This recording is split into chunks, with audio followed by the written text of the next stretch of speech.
Boxing Day, not quite sure at its finest. Goals galore, that's questionable. But goalkeepers lasting past 37 minutes, who would have thought of the chances of that occurring? Welcome once again, and this time with a short turnaround, it being the Gameweek 19 podcast. And for those who have not used the wildcat or wildcards, maybe this is the place to go to see who may be the best picks. Anyways, let's fire away.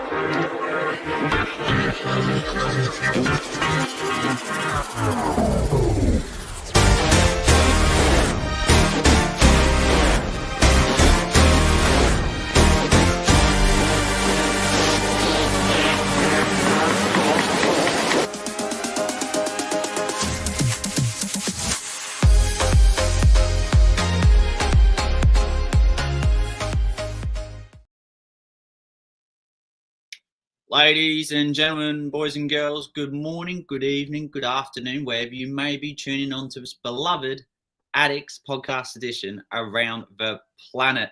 And I'm joined by two beloved people here today. One is the usual, Scouse in the house, and the other being the Chatbox himself, who just won't stop talking. Without further ado, hello, Rev Bateman, how are you? Rev Bateman.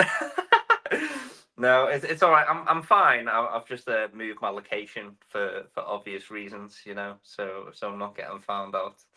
But just here, I'm just the Rev. I'm just here with the message as usual to keep it all love in the community. Love each other, love your mini league. We do rivals as you do yourself. That's how the verse goes, right? Yeah, that certainly is. Chatbox, good evening to you as well. You've had quite a busy day yourself, having had a stream of your own just earlier today. Indeed. Well, delighted to be on again. Yes, I guess you could say a busy day because you messaged me yesterday. Like, oh, what are you doing tomorrow? It's like, well, I was thinking about doing a stream. I still haven't decided what time to do it. So I was like, okay, let me do my stream in the morning after the Arsenal game. And then I join you guys to discuss Gameweek 19 in the evening, basically. So, yeah, here I am. What did we think of Gameweek 18? Ooh. It was spicy, wasn't it? It had some really key moments, some major key moments. Right, Ryan, what do you think, mate? Seems like you're fresh off your hop. Well, I guess so. A couple red cards. Ended up with a green arrow though, even with a couple red cards. Could have been worse if Joe Pedro actually, knew how to make contact with another person. But fortunately, like in my head, I almost heard the Hadouken, like when he did it. But like, fortunately, it didn't. Fortunately, he completely missed. But like, tiny green arrow for me at least. Okay, I'm happy. I beat my opponent in the FPL Cup, so I'm through to the next round as well. So yeah, I'll take it. Tiny wins. Yeah, tiny wins. We absolutely do take it.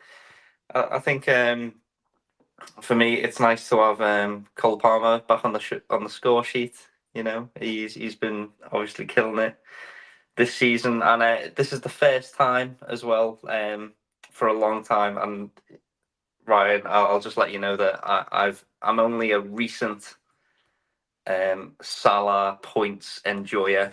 Because I was one of those unfortunate souls who, got a little bit too fixated on Haaland and, thought this Man City downturn couldn't last forever. And it did. And then he misses a penalty against Everton, which was quality, by the way, because I'm also an Everton fan.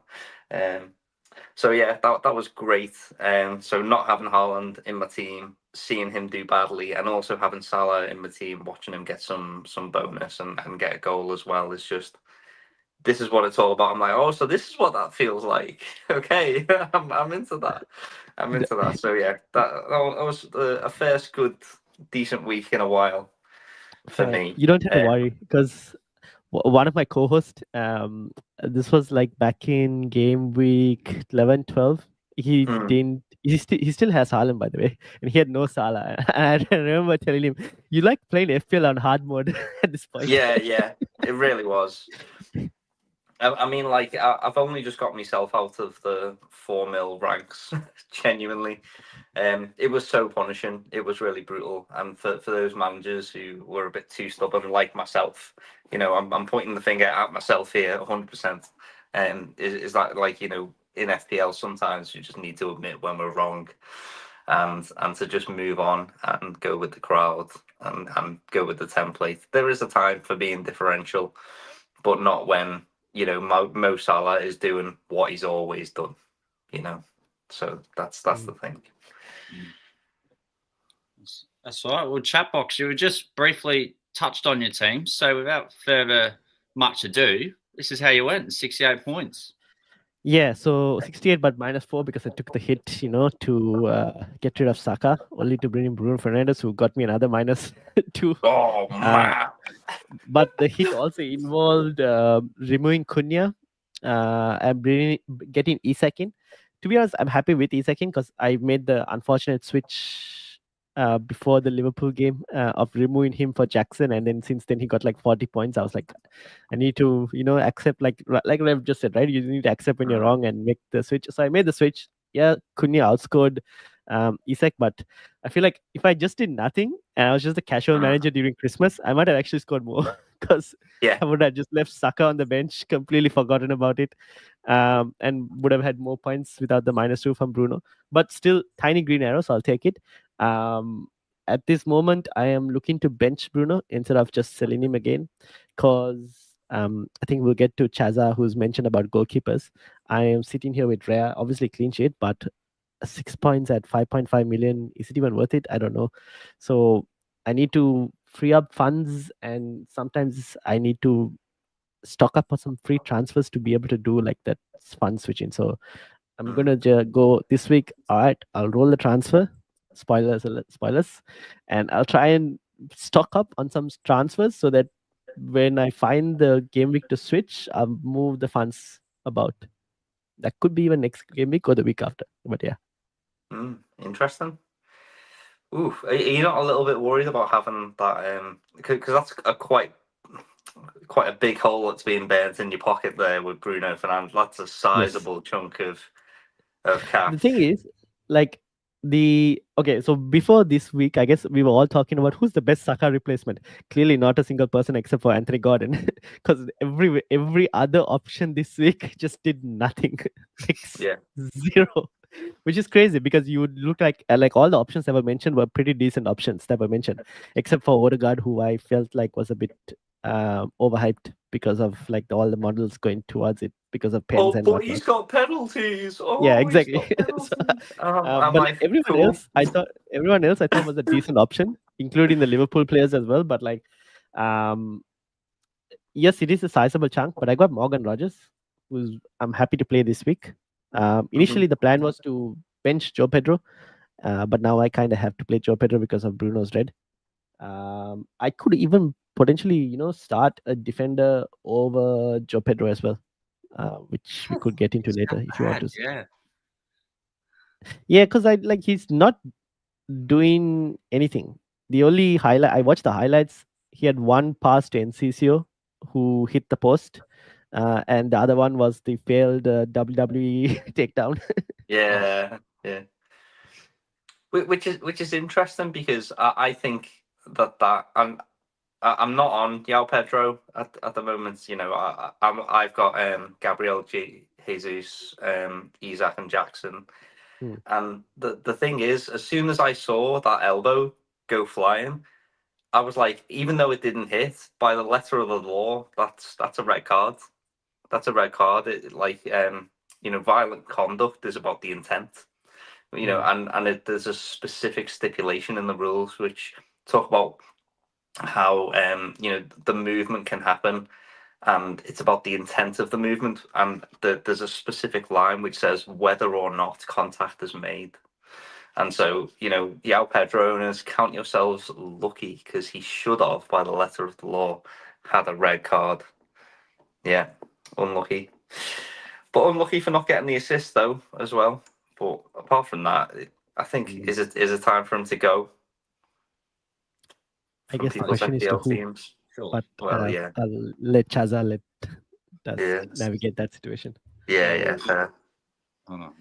Yeah, there's a lot. Tell us about Fair it. play. Oh, by the way, just want to say hello to a couple of people in the chat as well. You're right, Miriam. Hello, we love you. Colm, how's it going, mate? Gary, yes, the legends. And then there's Nicholas popping in as well. Gov FPL. Oh, much love to you all as well.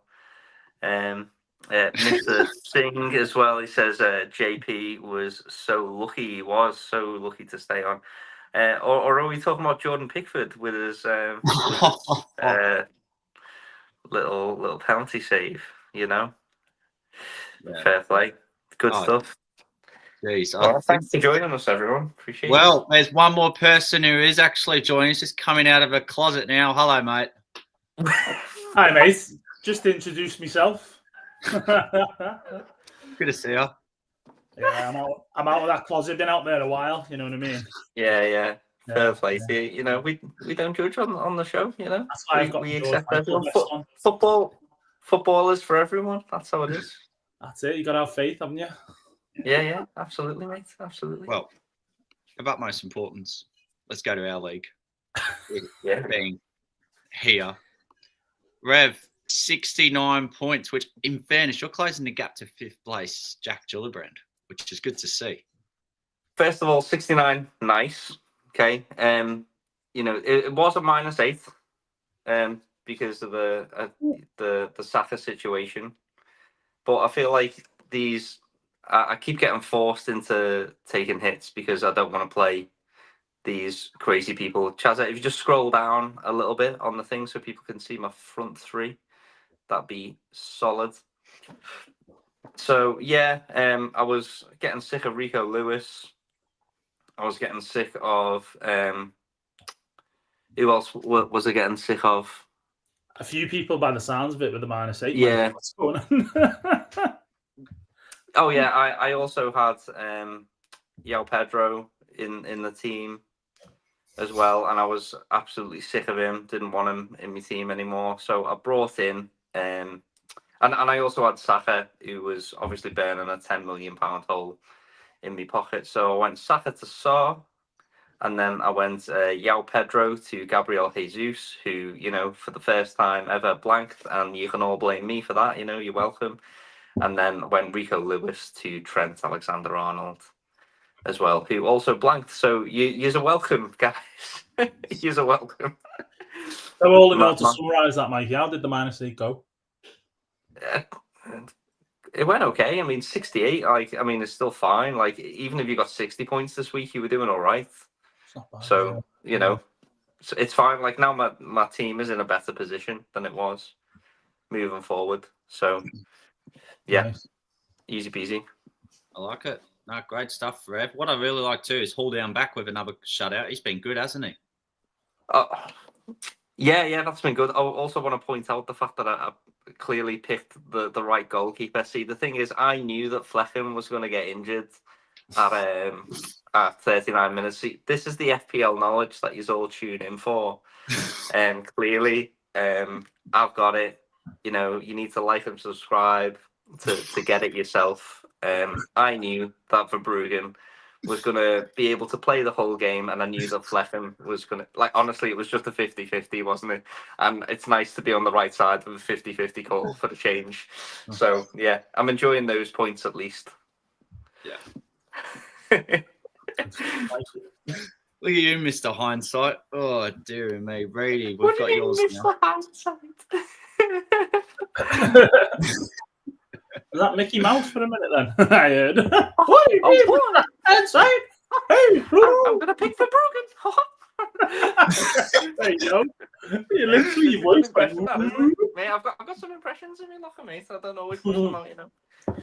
Look, it is my impression of Chaza. Oh, I'm just going to pick whoever the fuck I like, and then just get loads of points. I'm going to close my eyes, and then, you know. Well, just close my eyes and pick a random person. I'm just going to put a load of names in my mullet and pick one out. I love it. Oh, yeah, so onto my team for the game week, boys, before we get too carried away. Ryan's sitting there thinking, what's going on? What has he got himself into? My game week 18. Jesus, 18 team. Fabianski, I don't know, some sort of Street Fighter move or something that went down in that game. Basically took him out. And we got a clean, but it is what it is, right? Goalkeepers is not my thing this season, I've learned. But, there is a silver lining. Aït-Nouri getting me a clean against Man United. Sorry, Ryan. Sorry. But that was gold dust. I love that because I kept him, even though he was banned. He's probably going to get banned again, actually, because he is on 4 yellows still. But yeah, 6 points. Can't complain. Gabriel, 6-pointer. And Virgil letting me down. I've had him for 2 weeks now and no clean from Liverpool. So, yeah, not too bad in defence. Similar midfield to everyone. I mean, Palmer, Salah, everyone's kind of got, haven't they? But then differentials-wise, Enzo and Matoma just didn't deliver this week. Speaking of not delivering, Luis Diaz didn't get on the pitch. So that was a great transfer last week. Sorry, I didn't mean to laugh. But it is what it is, because listen, over the next 2, he will come good against West Ham and Man United. Don't you worry about that. But up top, what can I say? The man that everybody wants, but they can't get, right? Because he's basically, is he going to be banned? Is he? I don't know if you boys seen on FPL Twitter, I say just Twitter or X yesterday, but it was quality, wasn't it? A certain Mr. Booner pulled the wool over many people's eyes, including some of the media, which was hilarious. I seen the tweet pop up on my timeline, and I was just like, I seen the handle, and I was like, oh my god, this is brilliant. But yeah, Cunha, I mean, it's been great having him. 12-pointer, scores from a corner. He's just brilliant, because no one else can really go for him because they don't know when he's going to get this ban if it ever comes, as I say. Isaac finally got him after selling him in game week 12, I think it was. So now I've bought him for more, where he's more expensive what I've paid for him. But 8 points, and all round, no hits, 71. Decent, mate. Great game week from you. Yeah, not bad. Love it. Although Matoma does look a bit stinky in there, I've got to admit. Matoma plays 90 minutes every game this season. Yesterday he gets brought off on 67. Yeah. That's just the way it is. Because you've got him, mate. He knows. Yeah. Well, on, Chaza. So 81 points this week. Not too bad. Timber going for the all-out maximum with a shutout against Ipswich. Aina with a clean sheet at home to Spurs. Did the right thing, fielding him over Robinson. Bowen goal, Palmer goal, Salah goal, Cunha goal, as you said, from the corner. Woohoo! And an assist. And then Isaac goal. So that wasn't too bad. 81 points, and it puts us just outside the top 500k. Very nice. I mean, the Aina pick is proven very useful. I think Forest, obviously, defensively have looked very robust this season, haven't they?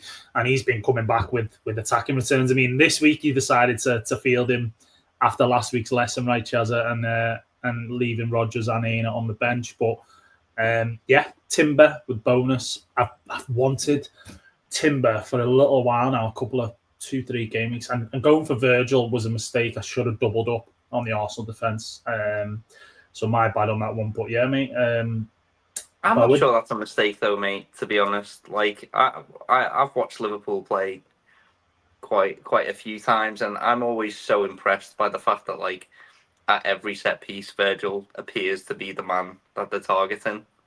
He's been unlucky not to bury a couple of chances. He's had quite a few headers which just gone straight at the keeper. Whereas, like, on another day, you've got Gabriel points, and so it's not. I like it as a pick, mate. And I know I said, oh well, surely you just go Trent if you're spending that money. But if Trent's delivering and Virgil's getting on the end of it, you're going to be the one with slightly more points at the end of the day. So yeah, that is true in one aspect. I just think that, looking at it from a point of view, that attackers wise, you probably want to go for more Liverpool attack than you do defence, and with Arsenal you probably want to go with more defence than you do attack, unless you like the likes of Havertz, or maybe you did have Havertz and Saka, but I just feel like that they're more likely to keep cleans and score more goals than us, really.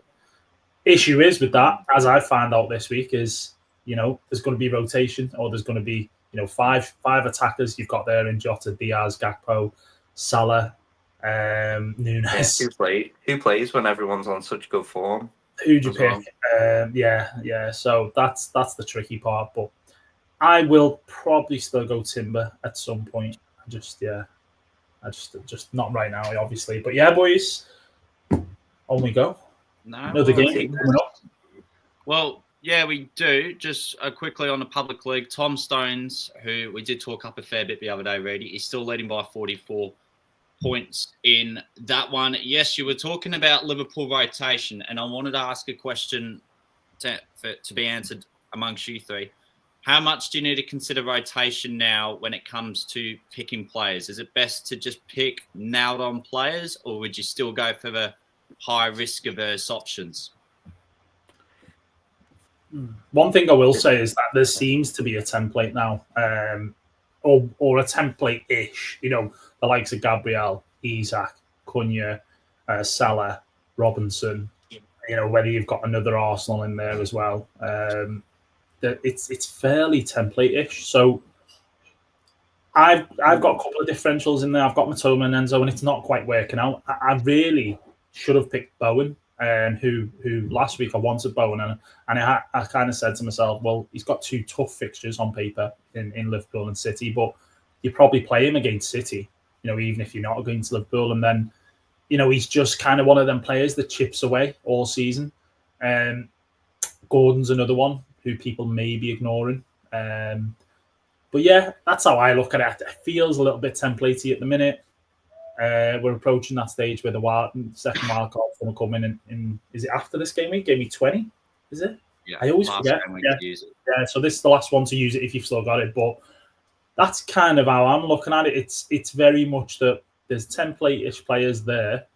However, it's harder to then pick them differentials, like your strikers, people who haven't got Cunha and they've got like a João Pedro they want to get rid of now because he's rubbish. An extra midfielder, who'd you pick as your fifth? Your eighth attacker, effectively, if you're playing a 3-5-2 or 3-4-3, whatever. But yeah, I think it's really getting difficult now to this stage of the season to try and be different. If you want to catch the pack, you've got to really kind of get a bit of luck and a bit of skill involved. Chatbox. Yeah, I guess like what Reidy says, right? Like you need slightly different players as well. We can. I would still probably go for more nailed players, but you don't have to go the nailed template if you want in that case. So, you have your set and forget like the Salah Palmers of this world, and then when there are like players of very close EO, the likes of Bowen, who now people won't go for because of the harder fixtures that look on paper. You have Crystal Palace, who are about to go on this really good run. So Ismail Sarr is a popular pick. Munoz from defense will be one. Mateta could become one, but Mateta does have a bit of rotation threat potentially with Nketiah, maybe potentially. So you need to pick your battles in terms of that, like pick nailed players, but with good fixtures from slightly different teams to try and make those gains, basically. Right. No, well, I was entering into the pod today with a certain move in my mind, and something's just been said which maybe has made me change my mind. And I think it's something that was it Colin in the chat? He said, "What am I gonna be doing with Bowen now that I've got Bowen?" But actually, Reidy made a great point there, saying, "Well, we probably play him against Man City, right? And we just bench him for the Liverpool fixture. Maybe do we even bench him? Liverpool over the past couple of games has not been great. I'm starting him. I have no option. But even if I had an option, I was not thinking of benching him because I was looking to bench João Pedro and start Rodgers instead. I did think before all this Bruno red card and everything of potentially moving him on. Before when I got him in, I looked at like, okay, 4 game weeks, really good fixtures, get him in, and then tougher run. But things have changed, right? Like Reidy mentioned City. Like you look at the City fixture and you go, I'm just going to start any attack I have against City at this point. So the Liverpool one is basically a free hit. You'd hope for the best. Yeah, it really is. So yeah, I mean, maybe I'm not going to make the move that I was going to make. I think, just whilst we're on that subject, I know Reidy's mentioned Enzo's not been doing great. I know Chaza, me and you brought in Sarr as a potential Saka replacement. Some unfortunate souls, sorry Ryan, brought in Bruno. And it's not worked out great, but there has been an FPL asset that is potentially going a little bit under the radar, but it doesn't meet the mold of what we've just been talking about in terms of like the absolute nailedness, and he probably is a little bit at risk to some rotation, and that is Jacob Murphy. And I know we haven't really talked about Jacob Murphy since the pre-season when he had the world's most epic pre-season, but he's been getting returns in like his last 4 games. Chaza, I don't know if you want to bring up his FPL returns over the past 4 games on the screen, just to 39 show points. us. 39 points it's been, and then he got 6 points, and he's had back-to-back 13-point hauls for sure. Yes, I can certainly get that up from you. Has there been anyone else from that same team who has shined as of recently, or has it just mainly been Gordon, Hall, and of course the obvious Isak? Yeah. I'm just saying, like with Jacob Murphy, like do we have a Gordon versus Murphy discussion at some point, or are the two in the same conversation? Like, what do you guys think? Like, because objectively on paper, Murphy's been smashing it. He's been delivering. So I'd be keen to know all your thoughts on like who you go for, Murphy or Gordon. So Murphy, because he's playing on the right, and then you have Gordon on the left. I guess the question is, who are the threats for them? So you would say Almiron. Is Almiron still at Newcastle? I need to check this before I talk. Is it but I don't think he is. I mean, if he is, he's not been around, has he? No, he is there. Okay. He so is. you have you have Harvey Barnes, who is the main rotation threat for Gordon on the left, but you also have Gordon, who's capable of playing on that right spot as well. I guess the thing with Murphy is his numbers have been so good recently, because I'm looking at like the data for midfielders, and in terms of XGI, he's like the 5th highest midfielder in the last 6 game weeks. He's at 15, took the words right out my mouth. Yeah, exactly. 15 goal attempts and 11 chances created, and had 5 big chances as well. Yeah. So he's doing good. He's doing the business, isn't he? Yeah. For how long? Is this a similar? Now he's at a more explosive rate compared to what Enzo's form was, Murphy. But then you look at Gordon and you go, oh, Gordon has set pieces. Gordon could also take pens when Isak is not on the pitch, stuff like that. That kind of weighs towards Anthony Gordon a bit more. You probably also need to think about your squad structure, because yes, you're comparing Gordon versus Murphy, but you're also comparing Murphy versus the rest of the other 5 million options, and you're comparing Gordon versus like the 7 million options. And then mentally, when you look at like your midfield and you go Salah, Palmer, 5 million, 5 million, 5 million, you go, do I really want 3 like 5 million type midfielders sitting there? Yeah, it's a very good point. Yeah, Reidy, what do you think, mate? So it's a difficult one with Murphy, because when you see a player that's so cheap doing really well, the temptation's there 100%. His minutes have improved slightly, and when I say slightly, he's getting those hauls within like a 60-minute to 70-minute sort of time frame, and game time, if you like. But is that then convincing? Because he's not going to do it's that whole thing of he's not going to keep it up, or it's difficult, because I got Enzo, and it's a similar thing. I got Enzo really cheap. He was doing well at kind of thing. He seemed to be playing more attacking, but there is always that thing there of that Murphy gets taken off around 60, 70, and you've got Harvey Barnes there also, who at some point could come in.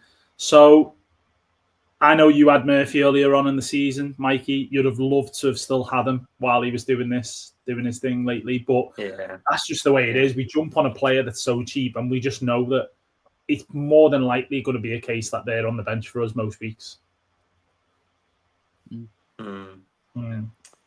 Interesting. It is. Interesting.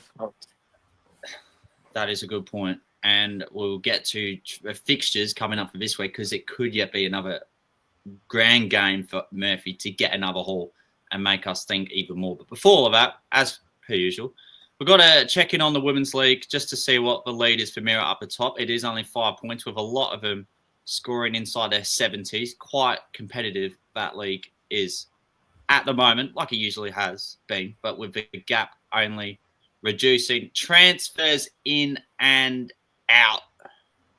Right. Any surprises? Go.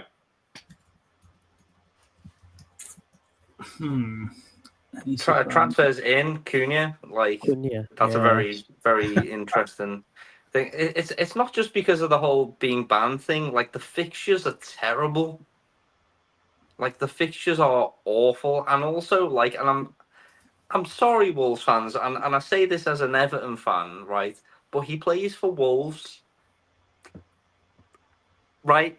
like that's my point. Like Wolves aren't this incredible team. They've had some really, really kind fixtures. I mean, well, as kind as the Premier League gets. Anyway, he scores from a corner, and I'm like, I don't. Going forward, I don't believe it. I don't believe the hype. The thing with Cunha. Go ahead, Reidy. Oh, go on, Ryan. No, go on. No, the thing with Cunha, okay, he scored from a corner, but then this was the same Man United that conceded from a corner for Heung-min Son as well.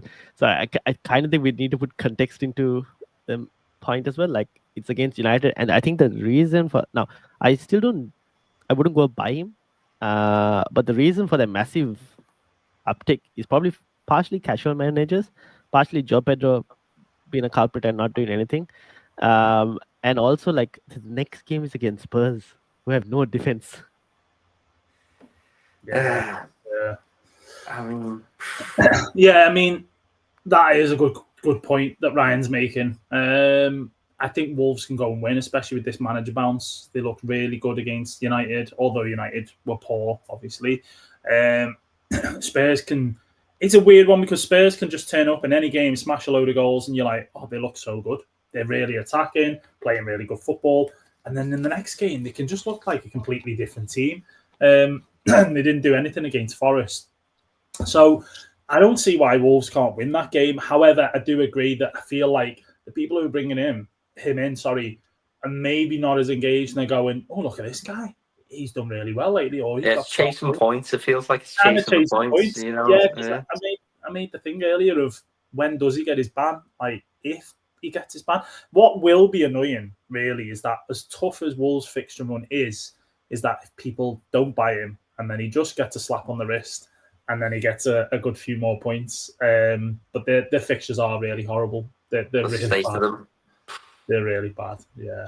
All right. Well, on that segue sort of thing, in terms of sort of top transfers in, who would you bring him, or who would you bring in for him instead of Cunha? For Cunha. So who would you bring in because of the... Say it was not related to the ban, it was just the fixtures. The fact the fixtures are really bad. Who do you bring in? Because we said there's an issue, with kind of finding decent strikers in the game at the minute. We've got a shortage. Chris Wood? I think that there's two main options, aside from the obvious of Jackson and Isak. The two main options for me are either Gabriel Jesus or what's his shops? Wood from Forest. He's playing 3 games in a row now, however. That's what I just thought. Yeah, well it's not going to last forever. And Forest are good. They're sat in third. They're contending for Champions League places. Yeah. It's a really tricky one. I mean, Mateta's one to look at, isn't it, Colin? Yeah. Mateta's a half decent option. Yeah. Mateta or potentially Watkins, now Duran's banned for 3 games. If you look at Villa's fixtures, whether you want to just punt this for 3 games only, but if you look at the fixtures, he's now going to be playing because Duran is banned, and he's dropped a little bit. So he is 8.8. He is still a little bit expensive. So if you've got Isak and Jackson, I don't know if people are going to have the money to go there. But if you haven't, and you've got a João Pedro and a Wood, you know, you could maybe switch João Pedro to a Watkins if you can get there. That's just a outside the box kind of pick, if you like. Yeah. To complement, you know, we haven't talked about. We haven't talked about Solanke. He's been doing all right. Can't trust Spurs. Can't trust Spurs. Like, you know, I just want to sprinkle that, just salt bay that one in there, you know. Yeah. It's like Reidy mentioned, you don't know what Spurs is going to turn up. That's the problem. Like, I just can't trust him. That's the problem. You can't, can you? You are right, but like the numbers have been there. He's been doing great, but I think all of us are so like traumatized by owning Spurs assets earlier this season that we don't want to go there again. Yeah, and you know, is this something whereby I want to ask you, Chaza? Really, this question is: we mentioned about template, or I mentioned about template earlier on. Do we think this is maybe a time to actually shift to a 3-5-2 rather than the 3-4-3 and go for a cheaper striker? Not a dead striker, if you like, you know, like a Delap from Ipswich or not a Strand Larson, but someone in that sort of price. Yeah. How about a Fulham striker as like sort of a cheap third that could just sit on the bench but is still actively there? To complement what you're saying about the Duran ban and for Ollie Watkins, Villa's next 2 games are both at home against Brighton and Leicester City, which is really good fixtures for them. So it certainly adds to the appeal of potentially fielding a Morgan Rogers as such. It's just a form of all the 5 million midfielders. Is sort of are the FPL managers of Oz back in here? You know, what's this Mooney's propaganda that I'm hearing? You know, The issue is that both of them are 5-5, Muniz and Jimenez. People brought Jimenez in recently because he's been playing, and then what happens? Muniz gets a goal. Jimenez gets dropped and Muniz starts the next game. So that would be a great sort of pick. However, if you want to start them on a week where you want to go 3-4-3, are they guaranteed to start? And that just feels like a bit of a pain, to be honest with you. I tell you, we have not mentioned, but we did talk about rotation of Liverpool players. But Cody Gakpo has looked. Yeah, I was about to ask you that. Very far pretty decent. Yeah, his numbers aren't quite up there as of yet, but 7.2 isn't too bad of a price point. He's cheaper than Solanke. He's playing in a better attacking team. Yes, there may be a little bit of rotation at times, but you could potentially go for him. Yeah, potentially. If you want to go for a nailed 7, like as in that bracket, what Colm said about Mateta, he's pretty nailed, right? There's no one in there to compete with him. You could just go for Mateta. Palace have great fixtures coming up. Yeah. True. But yeah, 3-5-2 could be the way. Stack up on the midfield and go a bit cheaper in that striker spot. Yeah. This is why I'm stuck with João Pedro. There is no clue. Exactly. Yeah. But I mean, a midfield of imagine Gordon, Bowen, Salah, Palmer, and then I don't know. You want to go for anyone else, I guess, if you've got the cash there. The sky's the limit. Interesting. Fixtures. Everyone, pick one. It can be the same as someone else's if you wish. Chatbox, you first. The one that stands out, I would say United versus Newcastle, and I'm dreading this fixture because I'll tell you now, I feel like Isak could be a very good captaincy option because United are both without Bruno Fernandes and Ugarte as well. Yeah. So there's a high chance that Newcastle could cut a knife through our midfield. And you can you're a United fan, aren't you? Yeah, I forgot. You can just picture it like Gordon just putting a through ball or someone putting a through ball, Bruno Jimenez putting a through ball right through, and then Isak is just running right through. Yeah. But that's the one fixture that for me kind of stands out. Yeah. That's a very It is a good fixture on paper, but what you're kind of saying, Ryan, is it could possibly happen, which is a scary thing, really. I seen almost like a meme or sort of things, basically saying something along the lines of maybe it's just some sort of thing at the moment with United fans, where it's all one big like joke almost, where they're seeing how much pain they can put you through. Do you know what I mean? Like it's just like it's almost going for too long. Yeah, I Yeah, mean, I feel like that is it James DeFranco meme where like there's one guy who's about to get hanged and he's crying, and then and that's Man United fans, whereas like me, the Everton fan, looking at them going, first time. yeah. Is this your first time? Come on. Like you're still above Everton in the league. Like as much as you may doubt it, it could be worse. Yeah, I did see. Trust me, I know. I saw a video of United fan actually yesterday saying that if they have to get relegated, they have to get relegated. I was like, what? If it means we have to get relegated to get the people in charge out, the people who are still causing issues, then so be it. And I was like, wow, Jesus, it's hitting new low. It's pretty endemic that as an issue. I do feel for the people who are having their club like gutted out from underneath them for profit, basically. But at the same time, like it's happened to every club, though, hasn't it? That's football right now, isn't it? So. But yeah, in terms of a game, what would you say, Mikey? I was going to say Spurs Wolves. We need to look at this. Like if Solanke goes and bangs again, I might just be like, you know what? I'm going to be the canary. I'm going to be the guinea pig. I'm going to be the absolute social experiment. You're going to be the knee jerker.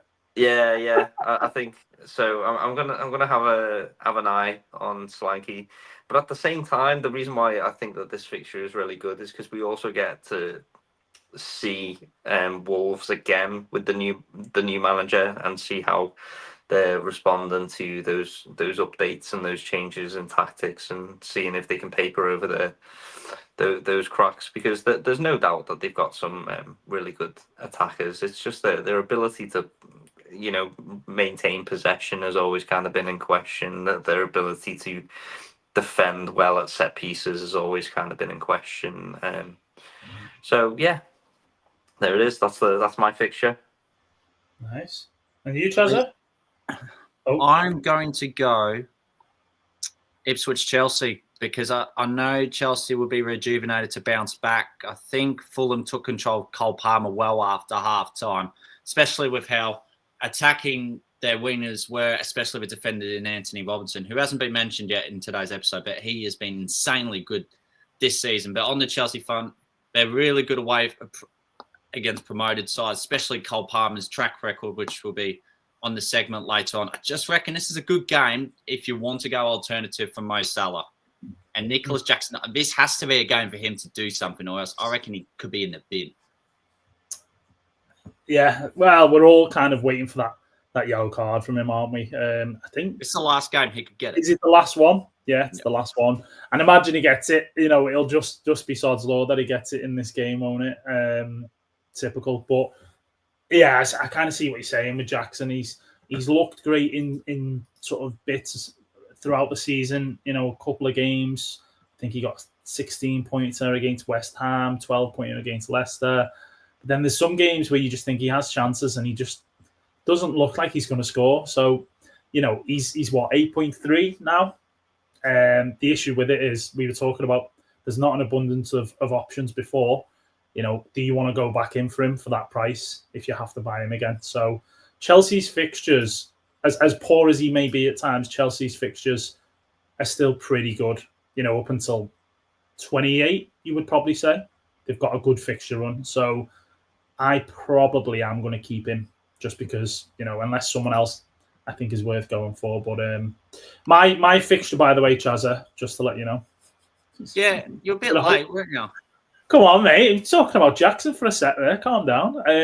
So for me, I would probably pick. There's not many, is there? To be fair, there's not many great ones. Yeah. I'm going to go for the battle of defences, and that would be Everton v Forest. Such a bad game to pick, isn't it? Yeah, But- no, it's like it might be redemption day for some defenders. Like, you know, I've been like Ryan, just for context, mate. I've said all season, defenders don't matter. You might as well have 3 4.0 midfielders who don't even play, and you might even still be better off without them, just because attackers have been so good. But yeah, really, battle of defences. Go on, tee it up for us, lads. Everton at home are generally a bit better. Their record at home is better. Forest have been obviously great. They're up there in the league table, Champions League places, which is mental. And their defence is pretty robust as well. So that'll be an interesting game because Everton have struggled scoring. So, you know, it could be a tight affair, that one. But I'm intrigued by how that one will pan out personally. Yeah. Looking to start Mikalenko. Let's see. Yeah, well, who's got him? Have any of you got him?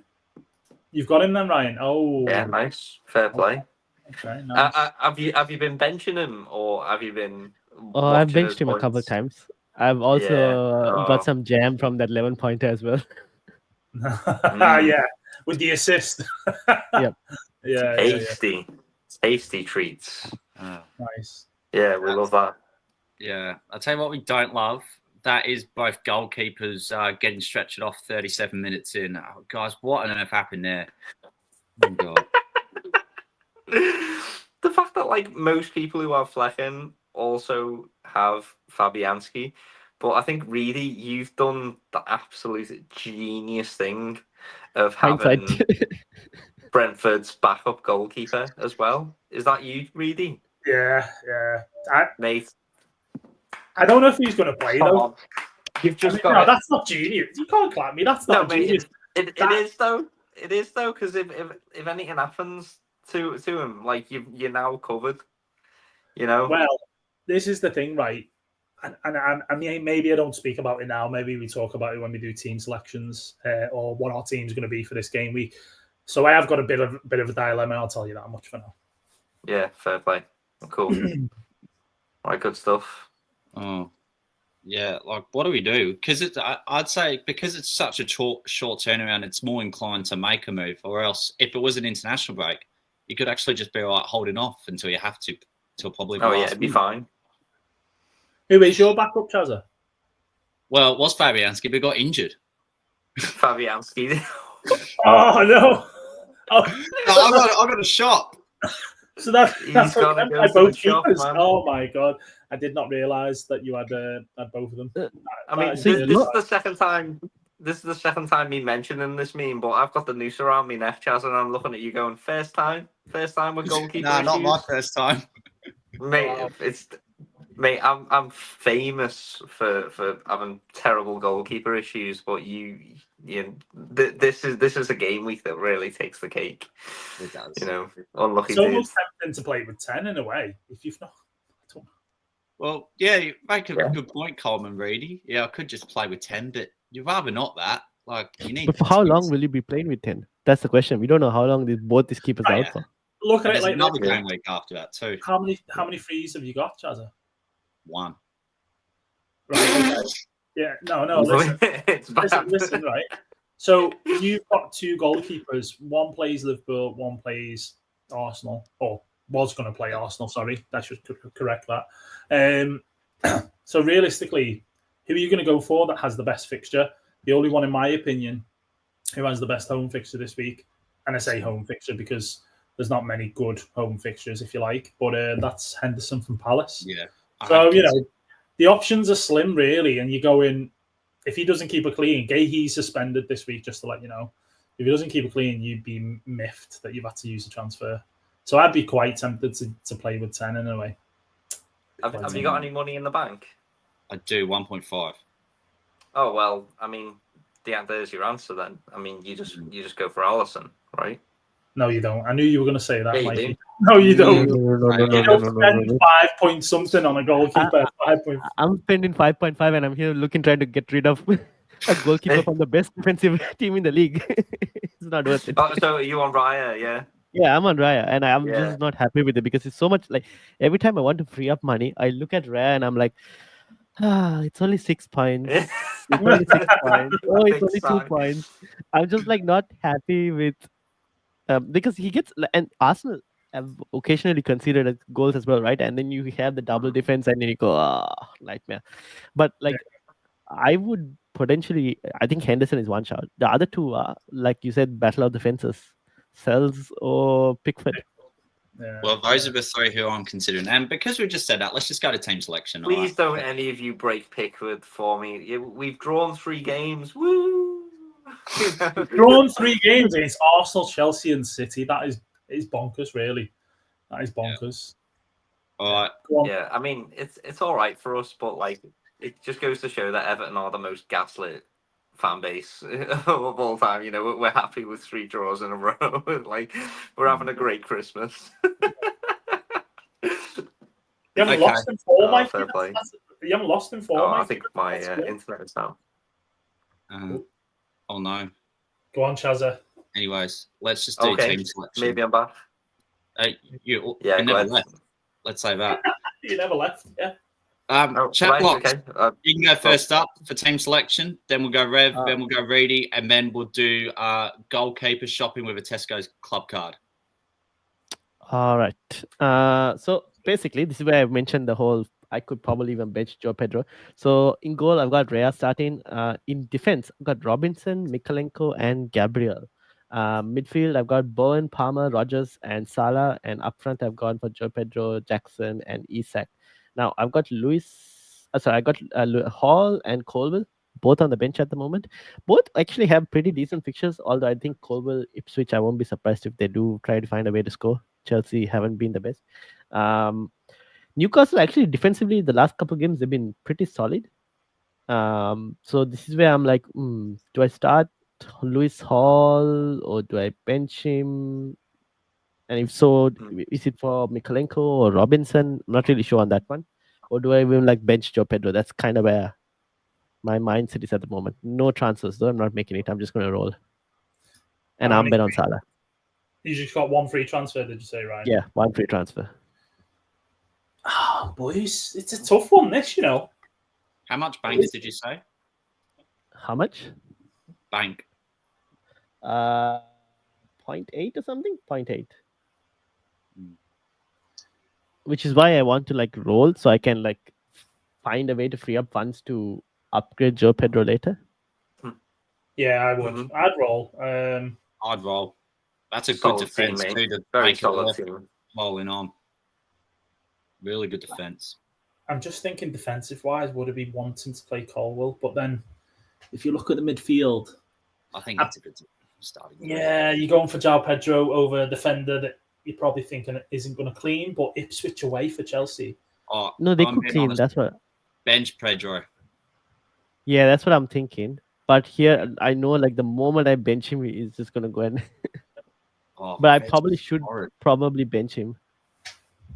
Yeah, maybe play Colwell and bench Pedro. I mean, it's not great to look at a 4-4-2, but you know, there's probably more upside in Colwell getting a clean and bonus than it is to Pedro. Yeah, and he did come close to scoring as well. It was ruled offside, I think.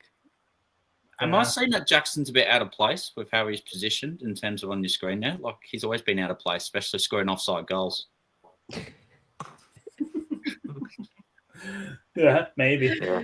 I kind of do want you to switch Mikalenko with Colwell just so you've got that one little Chelsea line. You know that's. It's going to require a bit of surgery. Yeah. No, I appreciate you making the effort, though. Oh, it's brilliant. Oh, well, no, that's okay. What's going on, Ryan? Yeah.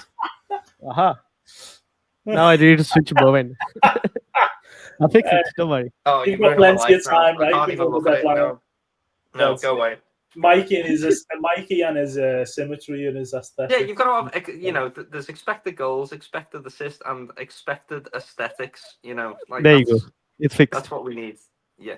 Oh, now I want you to switch Robinson and Gabriel. Stop it! Right, next one. Next one. Quick. Hide your team, Ryan. Quick. Yeah. Get rid of it. Get it out my sight. Yeah. I like the team, mate. It's pretty solid from a defensive point of view. It's a nice team as well. Yeah. Rev, this is yours. Yeah, I think I was tempted to do the whole. Well, first of all, I've got a bench dilemma, so I need your help, boys. Who am I starting? Who am I benching out of this? I think you've got it right. You would bench Bowen in this fixture. I think I'm going to do the exact, because we're pretty much in a similar position. You'll see why in a minute. I think you've got it right, and I would feel Rodgers. I would. That's the only other player who would make way, but last time at home he was really good against City. Yeah. I guess Konsa over. I don't know. I can't see. I don't know if United will score, but I won't be surprised if they do score as well. To be honest, at times. Yeah. Over Lewis Hall, because the thing with Brighton is they haven't looked good, and I think that's also partially down to the fact that like Welbeck has also been injured and all. But they're not clicking, so I don't know. They're not looking great. I watched the Brighton Brentford game. I mean, they did have a few chances, a few pop shots from Enciso. But Solly March has come back now. Maybe it'll help them a bit more. But I don't know. I think the way that United are, even at home, I mean, you got beat 3-0 by Bournemouth. Newcastle in really good form. Hall's looked great lately, keeping cleans and attacking wise. I'd probably say that is more there with Hall than even though it's a home fixture. I understand. Yeah, my logic behind Hall was exactly what you were saying a little bit earlier, Ryan, was that without Ugarte and without Fernandes, I'm not sure that Man United are going to be either able to attack or defend well. They've got that creative hub lost now, and so maybe I do go with Hall. There are other players that I want. I want Munoz from Crystal Palace. I think he would be a great option, but I think it might just be better to roll, to be honest. Yeah, I'd roll this week. I think you're in a great position. Yeah. To roll. Okay. I don't think you need to force a transfer this week, personally. I think I was tempted to go Bowen to Murphy or Gordon, but then at the same time I'd be like, I'd just be playing him over Rodgers instead. It's not that much of a upgrade, I feel. So yeah, maybe do just roll. All right, thanks, boys. Beautiful. Reidy? For me, the team is about to come on screen. So are you, by the sounds of it. That's safe. This is me for calm down, Mickey. Calm down. All right. Come on, rein it in. So this is me for this week. As you can see, I mean, Fabianski, I'll probably just do this, take him out, to be fair, because he's dead, isn't he? So until we get an update from Lopetegui on how he's doing, which I don't think he'll be playing anyway. But then this is where I was saying earlier, guys, I have got a bit of a dilemma. Maybe not as bad as Charlie's, where both keepers could be out.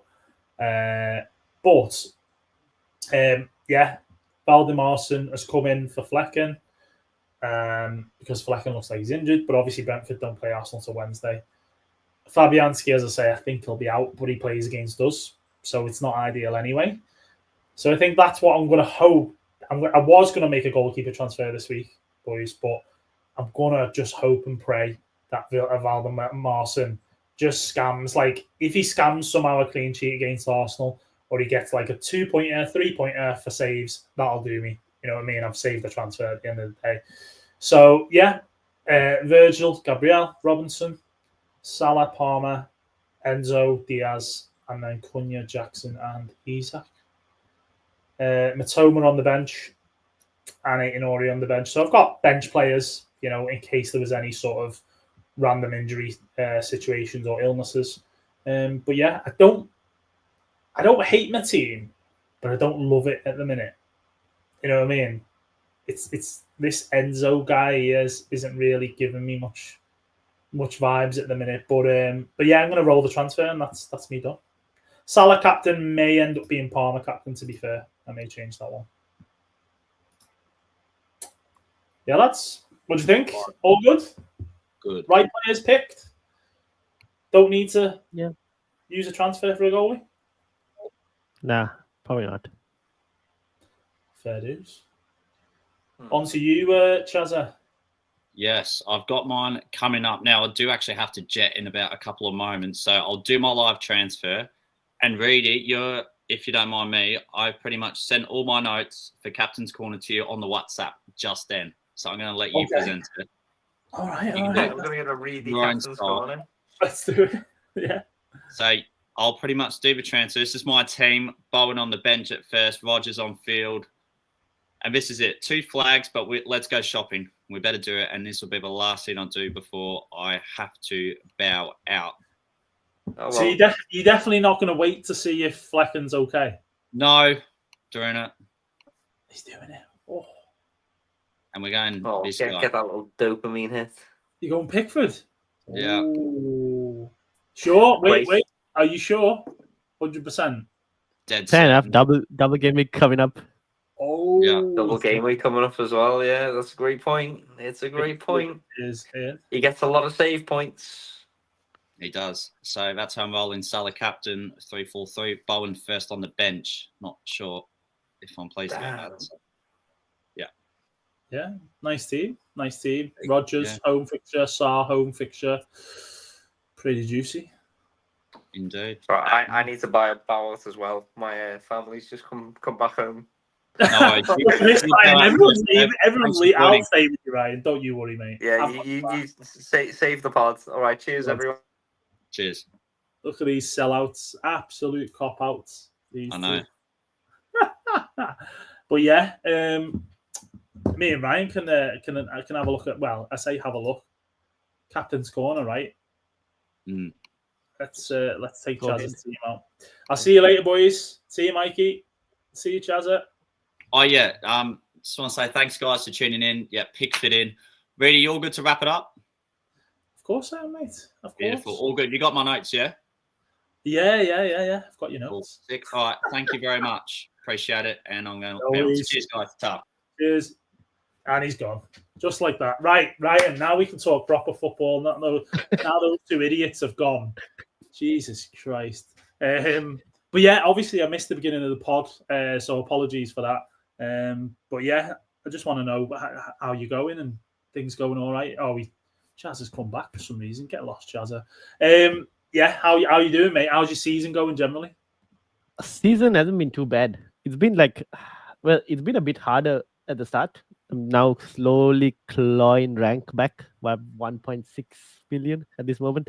So we'll see. We'll see how it goes over the next couple of game weeks. But this week, I'm still uncertain on the 3 defenders.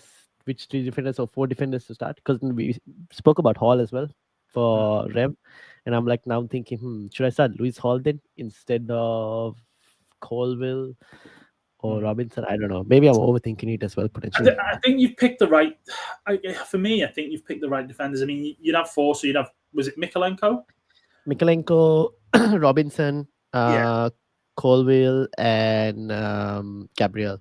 So my sort of how I'd look at it personally is I think that Mikolenko is going to be doing a lot more defending with the likes of Hudson-Odoi, Elanga, Forrest obviously quite good attacking. Yeah.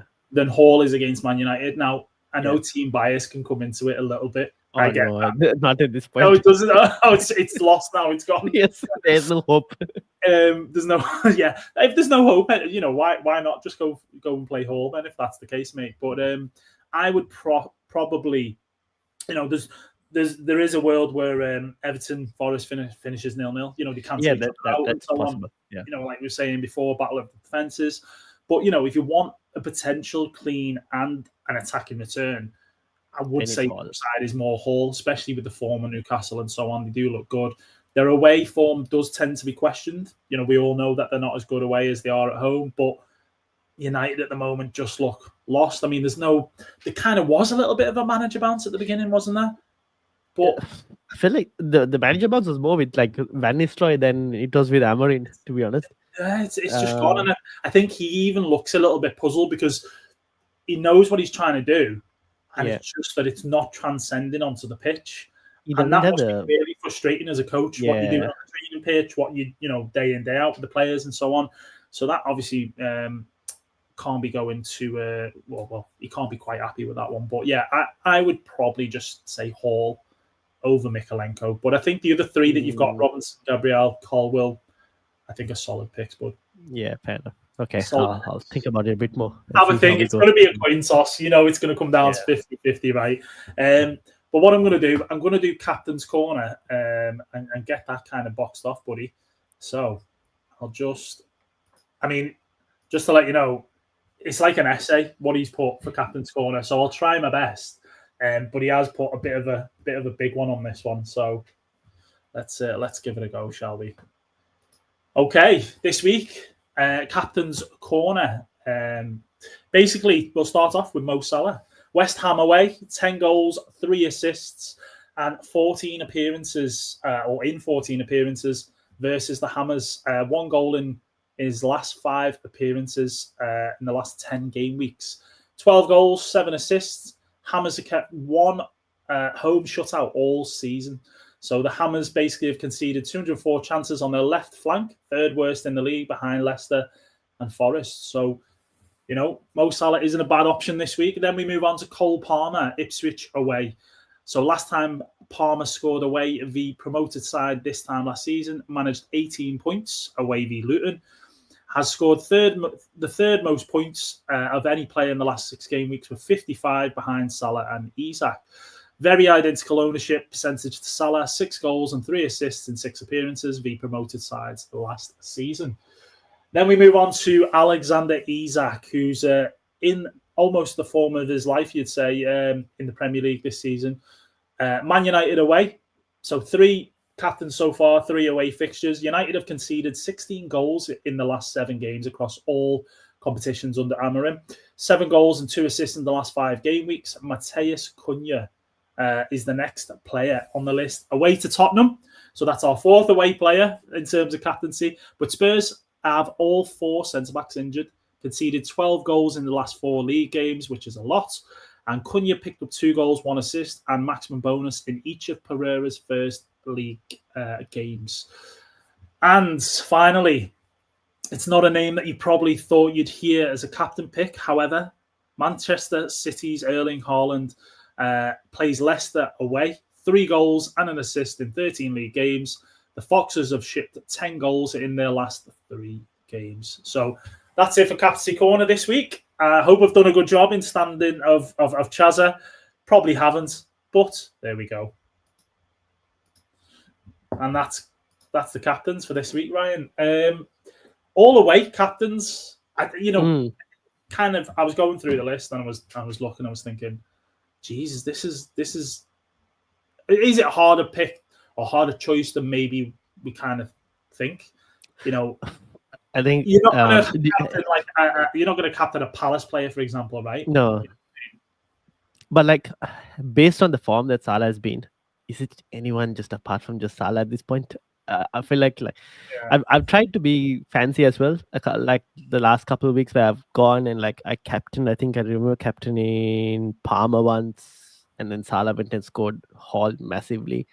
And then I also tried, I think, captaining the week that Salah's game was not there. I went and captained, I think, Saka, then Palmer Hall. So I've tried, I'm just going to go captain the guy who's been getting me the points reliably. And this is where the gaining the ranks as well. And just try and gain the ranks from all the remaining 10 players, and the captaincy, you just put it on the steady Eddie. That's it. Yeah. The kind of don't mess around. Don't try and be too clever. Otherwise, you're going to ultimately get burnt. I mean, I've found out a few times this season with that. I went, did I go Salah or Saka maybe instead of Palmer a couple of times, and it's just not worked out. So yeah, I agree. At this stage, I think as much as that fixture for Palmer is really nice away at Ipswich, and that ultimately they are worse than West Ham.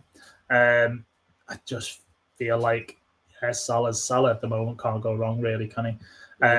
He didn't do much against Leicester either, in all honesty, but he did get his goal ultimately. So that's all you want from a player. But yeah, anything else that you want to kind of cover, or anything else you want to mention while we're here? I think that's basically it. The main questions, I guess, was we discussed about the Joe Pedro / even Cunha replacements. No one really stand out. I guess we'll find out maybe over the next couple game weeks. There might be like something that appears. Obviously, January transfer window opening, that could be a thing as well. Who knows? Maybe someone might come in to sign Ollie Watkins if he continues to get like benched when John Duran is an option. I know, yeah, you never know. I mean, it could be the case. I think, a team that definitely look like they're gonna make a few signings in January. Manchester City, whether they've got someone lined up or a couple of players lined up, I'm not sure. But yeah, do United make any signings in January? Apparently, no money, but I think there's a high chance Rashford could leave in January. He's been, I think, because of no Bruno, we might see him against Newcastle, which is why I'm thinking of that game and I'm going, with no creativity, the only way for us to play is probably on the counter for that game.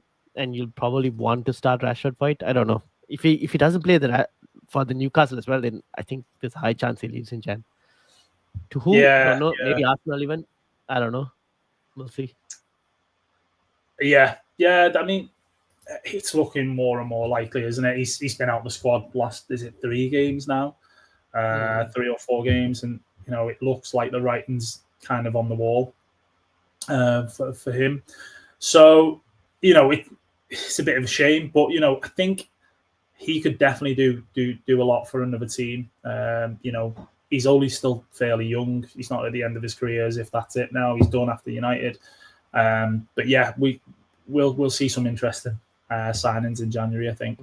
But yeah, the question I want to ask is, because I'm in this situation myself now, have you got any players that are close to a ban, who are nearing a ban? Apart from Jackson, I don't think I do. Or if I do, I'm not fully aware. Morgan So Rogers. it was. I don't think it was. Did you have Rogers? Yes, I have Rogers as well. So I've got Rogers and Jackson. And Robinson. Is Robinson on 4? Yes, Robinson's also on 4. So if all 3, I mean, yeah, but I've got a stacked defense for Robinson, so that's not a problem. For rotation, right? Yeah. Jackson and Rogers, that could be a slight issue, but Bruno will come back for Liverpool, and Joe Pedro is having Arsenal, which is not great, but we'll see. It's just something to keep an eye on in case you. Yeah, true. No, it is. You know what I mean? I only thought of it yesterday, and I thought, oh Jesus, right? I've got Robinson there. I've got Jackson there. So I was kind of just having a look. Then I think Palmer's not far away. I don't think he's on 4. He might be on 3, right? He's on 3. Yeah, but it's fine because one more game, right? So then after that, yeah, I'm kind of hoping people who've got Arsenal, like the likes of Timber and Jesus, they pick up yellows. Because that'd be great then for next week. And also, it would mean I can buy Timber because he serves his ban, and then I don't have to worry. But obviously, after this week, it won't matter anyway. It wouldn't count. Sort of thing, so. Except for Liverpool players and Everton players, we should add that. Because they need to play. It's not Gameweek 19. It's 19 games. So because Liverpool and Everton haven't played, they will have 2 more fixtures to serve. Oh, interesting. Very interesting indeed. But yeah, thanks for coming on again, Ryan. I really appreciate it, mate. Obviously, it's a busy time this year, or this time of year, busy period this time of year, and